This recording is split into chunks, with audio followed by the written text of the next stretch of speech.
Ruth Maria and welcome to SC Global News. From the 3-day Celebrate Life weekend marking the anniversary of Dobbs vs. Jackson Women's Health Organization decision to NFL star Saquon Barkley publicly declaring his faith in Jesus, we have many stories to cover.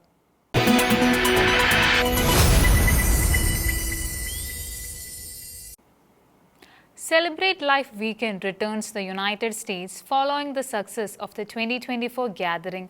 This weekend, 6 pro-life organizations are hosting a 3-day event in Washington, D.C., marking the 3rd anniversary of Dobbs vs. Jackson Women's Health Organization decision in which the U.S. Supreme Court overturned Roe vs. Wade. After a successful 2024 event, Celebrate Life Weekend returns for 3 days of celebration to commemorate the 3rd anniversary of the Dobbs vs. Jackson Health Organization decision in which the U.S. Supreme Court overturned Roe vs. Wade. The 3-day event began on June 27th and will conclude on June 29th. The event is hosted by 6 pro-life organizations: Students for Life of America, Students for Life Action, the Vitae Foundation, Sidewalk Advocates for Life, and Then There Were None, and Pro-Love Ministries. In a press release, Christian Hawkins, president of Students for Life of America, stated, quote, "Last year we mobilized the youth board to celebrate life after Roe vs. Wade's demise. Now we are building on our momentum to create even more pro-life victories, calling on Congress to defund Planned Parenthood while also fighting for equal protections for preborn lives," end quote. The celebration kicked off on Friday, June 27th with a gala in downtown Washington, D.C. Riley Gaines served as a keynote speaker, joined by other prominent pro-life leaders. Additional confirmed speakers at the gala include Hawkins, Dr. Abby Johnson, president of And Then There Were None, and Pro-Love Ministries, Lauren Musica, president and CEO of the Sidewalk Advocates for Life, and Brandy Meeks, president and CEO of Vitae Foundation. The second day will feature a diaper drive and rally on Capitol Hill. The event will include the previously mentioned speakers as well as additional guests. A total of over 4,000 diapers are expected to be donated to local families and pregnancy resource centers. Each diaper represents a life lost to abortion by Planned Parenthood in the previous year. Beyond the 2 main events, the Celebrate National Life Conference will offer additional sessions on all the 3 days for registered attendees. These sessions aim to equip and train the pro-life community, including key legislators, with tools for advocacy and strategic planning. The mission of the conference is to unite pro-life individuals to honor life, foster collaboration, and develop strategies to protect unborn children while working to make abortion unthinkable in today's culture. Over 2 decades ago, the world recoiled in horror when Australian missionary Graham Staines and his 2 young sons were burnt alive in Odisha, an act of brutality that scarred the nation. But today, one of the youngest accused in that case, once filled with hate, has taken an astonishing turn. Our correspondent brings you the full story. In 1999, a chilling act of violence sent shockwaves across India and the world. Australian missionary Graham Staines, along with his 2 sons, Philip, aged 10, and Timothy, just 6, were burned alive in their vehicle by a mob in a village of Manoharpur, Odisha. It was a moment of unspeakable horror that left a deep scar on the nation's conscience. Among those accused in the crime was a teenage boy named Chengu Hansa. He was tried under juvenile law, convicted, and sentenced to a correctional facility. Chengu served 9 years behind bars before quietly being released in 2008. For years, there was no trace of him in the public eye, no statements, no appearances, no media coverage. But now, more than 2 decades later, Chengu has re-emerged, and with a revelation no one expected. He has converted to Christianity. The very faith he once stood against has now become his chosen path. According to Chengu, this decision was entirely personal. It wasn't the result of missionary outreach or institutional pressure. It came from a deep place of grief and reflection. In recent years, he lost his wife and 2 sisters, tragedies that, he says, broke him emotionally. In that brokenness, he began searching for peace, and in that search, he says he found Christ. Christian leaders in Odisha have confirmed that his conversion was voluntary and unaided by the church. There was no external influence, only an internal transformation. Chengu simply arrived asking for prayer and eventually professed his faith. When questioned by one of his former co-accused, Chengu stood firm and said, "Christianity gave me peace." His transformation, while personal, echoes beyond his village, from a boy once caught up in communal hatred to a man now walking a path of forgiveness and faith. Chengu Hansa's story is one of remarkable change. His conversion cannot undo the tragedy of 1999 nor bring back the lives lost, but it does offer something unexpected, a message of healing and the enduring power of redemption. This is not just a story of justice, it's a story of a soul changed. National Desk, Shekinah News. 6 Americans were detained near South Korea's Gangwon Island on June 27th for attempting to float 1,600 bottles containing Bibles, cash, rice, and USBs into North Korea. Authorities are investigating them under the safety laws. This incident highlights renewed tensions over faith-based activism, despite a previous ban being overturned by the Constitutional Court on freedom of speech grounds. 6 American citizens were detained on June 27 near South Korea's Gangwon Island for attempting to float 1,600 plastic bottles filled with miniature Bibles, USB drives, US dollar bills, and rice toward North Korea by sea. According to reports published by Reuters and AP News, the group was intercepted by a military patrol and handed over to local police. Authorities are investigating them under South Korea's Disaster and Safety Act for operating in a designated risk zone. They said the USB contents remain undisclosed and the release of the individuals will be decided after 48 hours of questioning.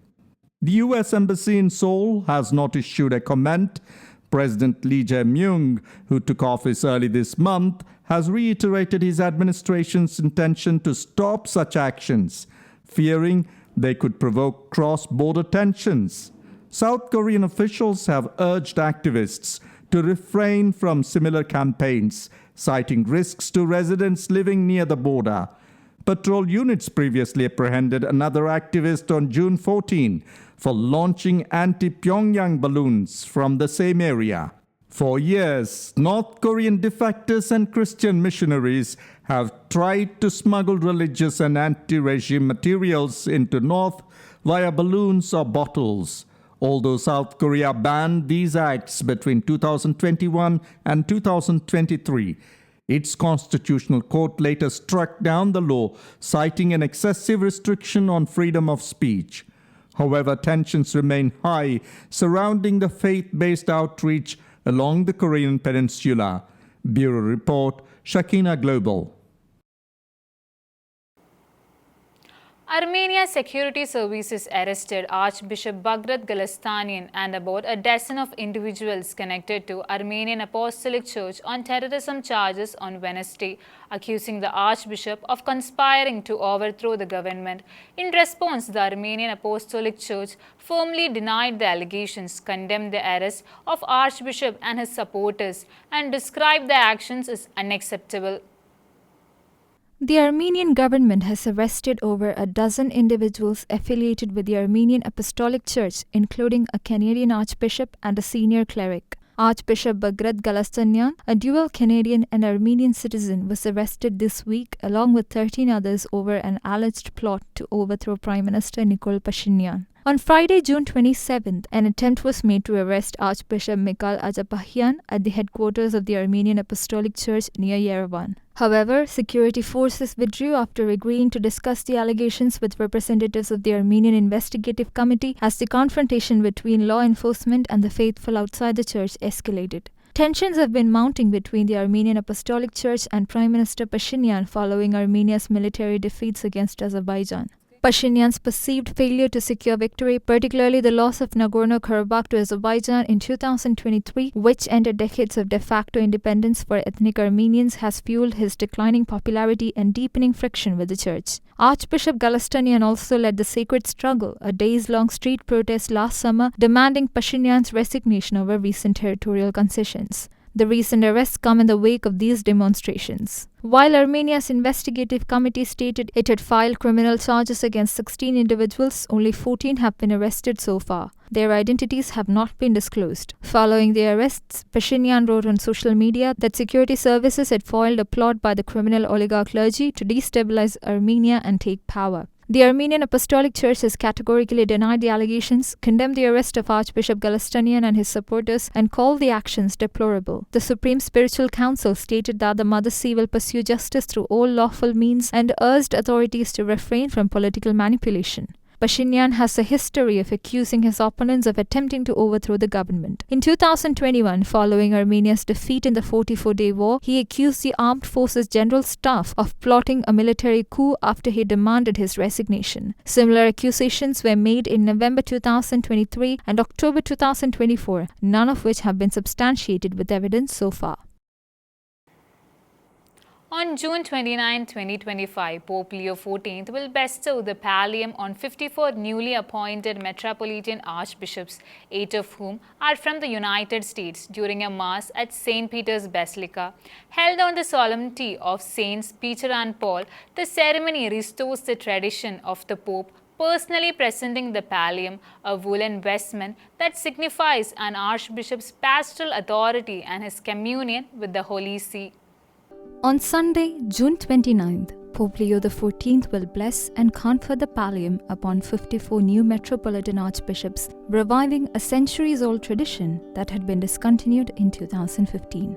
The archbishops who are set to receive the pallia come from across the globe, including South Africa, the United States, Spain, Mexico, Mali, India, the Philippines, and Burkina Faso.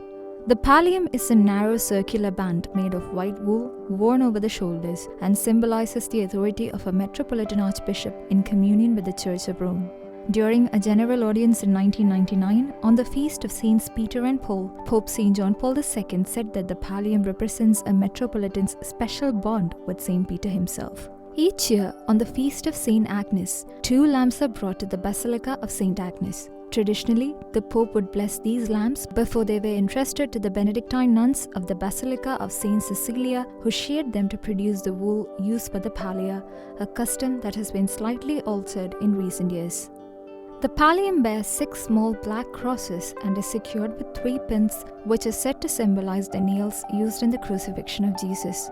Reflecting on its deeper meaning, Pope St. John Paul II once said, quote, "With the whiteness of this wool, the pallium is a call to innocence of life, and with its series of 6 crosses, it reminds us of daily fidelity to the Lord, even to the point of martyrdom if necessary." End quote. The pallia will be conferred in a solemn ceremony during Holy Mass on the feast of Saints Peter and Paul at St. Peter's Basilica. After nearly a decade-long hiatus, the Pope himself will once again bless and impose the pallia upon the newly appointed Metropolitan Archbishops.